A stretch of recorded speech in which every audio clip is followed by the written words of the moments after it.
हाय दोस्तों, मैं पारुल मिश्रा, आपकी स्टोरी टेलर, आज फिर से आप लोगों के लिए एक नई कहानी लेकर आई हूँ। भूत और पिशाचों की कहानियाँ हम लोगों ने बचपन में बहुत सुनी हैं। ये कहानियाँ सुनकर हम सब किसी ना किसी प्रकार से रोमांचित हो जाते थे। मुझे आज भी याद है जब मेरी नानी भूतों की कहानियाँ सुनाती थी, तो मैं और मेरी छोटी बहन स्वाति डर के मारे नानी से चिपक जाते थे। भूतों की कहानी सुनकर मुझे डर लगता था, लेकिन फिर भी पता नहीं क्यों भूतों की कहानी सुनने में मजा भी बहुत आता था। आइए दोस्तों, अब आप लोग भी इस हॉरर थ्रिलर स्टोरी का मजा लीजिए। किसी जमाने में राजनगर नाम का एक राज्य हुआ करता था, जो घने जंगलों से घिरा हुआ था। उन घने जंगलों में एक डायन रहती थी। एक बार 3 आदमी जंगल में रास्ता भटक गए। वे गलती से उस जगह चले गए जहां डायन का निवास था। उस डायन ने आदमियों को पहली बार देखा था। अभी तक उसने 4 टांगों वाले जानवर ही देखे थे।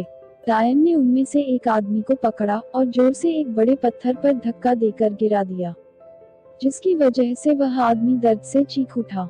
एक नई सी आवाज सुनकर डायन बहुत खुश हुई। फिर क्या था, डायन उस आदमी को मारकर खा गई। आदमी के मांस और खून में उसे अजीब सा स्वाद महसूस हुआ। इसके बाद वो डायन उन दोनों आदमियों को भी उसी प्रकार मारकर खा गई, जैसे उसने पहले वाले आदमी को खाया था। वैसे भी वह डायन जानवरों का खून पी पी कर उब सी गई थी, इसलिए आदमी के खून का स्वाद उसे जानवरों के खून से अच्छा लगा।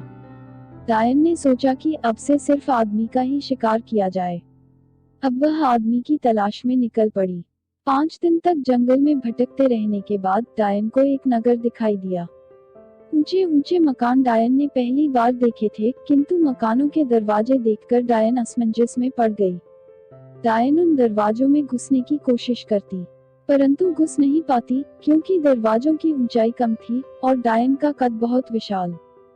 डायन को दरवाजों से घरों के अंदर आदमी दिखाई भी दे रहे थे, किंतु वह उन्हें पकड़ नहीं पा रही थी।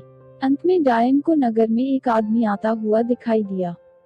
डायन को बड़ी जोर की भूख लगी थी, सो उसने उस आदमी को पकड़ा, हवा में उछाला और देखते ही देखते उसे चबा गई। बस्ती के कुछ लोग यह दृश्य देखकर घबरा गए। बस्ती में डायन के रूप में उन्हें अपनी आंखों के सामने मौत तैरती नजर आ रही थी। नगर के लोग मौका पाकर डायन की शिकायत राजा से करने पहुंचे, तो राजा ने अपनी सेना भेजकर उस डायन को उस समय बंदी बनवा लिया जब वह सो रही थी। लोहे की मजबूत बेड़ियों में जकड़कर उसे कई दिनों तक भूखा रखा गया। थक हारकर डायन ने राजा की अधीनता स्वीकार कर ली, तथा राजा के सामने यह शर्त रखी कि जब तक राजा उसे काम बताता रहेगा तब तक वह किसी को नहीं मारेगी, और जब राजा उसे कोई कार्य नहीं बताएगा तो वह राजा को ही मारकर खा जाएगी। राजा बहुत खुश था। जो काम कई मजदूर मिलकर भी कई दिनों में निपटा पाते थे, वह कार्य डायन एक ही दिन में कर देती थी। काम पूरा करते ही डायन दूसरा काम पूछती। शुरू में राजा डायन को काम बताकर खुश होता, लेकिन जैसे जैसे राजा के सारे काम निपटते चले गए, राजा के चेहरे पर भय और चिंता की लकीरें उभरने लगी। राजा सोचने लगा कि जिस दिन भी डायन को कार्य नहीं बताया, वो दिन उसकी जिंदगी का आखिरी दिन होगा। राजा को परेशान देखकर रानी ने राजा की परेशानी जानने का प्रयास किया। राजा ने रानी को अपनी समस्या बता दी कि अब उसके सारे काम पूरे होते जा रहे हैं, शीघ्र ही डायन उसे खा जाएगी। रानी बहुत चतुर और बुद्धिमान थी। काफी सोच विचार के बाद रानी को एक उपाय सूझा। उसने राजा से कहा कि अब जब भी डायन आपसे कोई काम पूछे तो उससे इस कुत्ते की टेढ़ी पूंछ को सीधा करने को बोल देना। अगली बार जब डायन ने राजा से काम पूछा, तो राजा ने ठीक वैसा ही किया जैसा रानी ने बताया था। राजा ने डायन से कहा, मेरे पालतू कुत्ते की पूंछ को सीधा कर दो।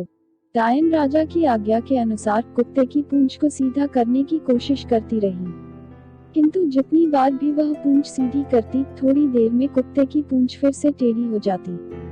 डायन ने कई बार प्रयास किया, लेकिन कुत्ते की पूंछ सीधी नहीं हुई। अंततः डायन ने हार मान ली और जंगल में वापस लौट गई। कहानी से सीख। अपनी चतुराई से हम किसी भी परेशानी या मुसीबत को बहुत आराम से सुलझा सकते हैं। आपको मेरी कहानी कैसी लगी? कमेंट बॉक्स में बताइए ताकि मैं आप लोगों तक अच्छी अच्छी कहानियां ला सकूं। हमारे चैनल को सब्सक्राइब करना ना भूलें और साथ ही वीडियो को लाइक करें और अपने दोस्तों के साथ व्हाट्सएप, इंस्टाग्राम और फेसबुक पर शेयर करें। नई नई मजेदार कहानियों के नोटिफिकेशन के लिए बेल आइकॉन को जरूर दबाएं। धन्यवाद।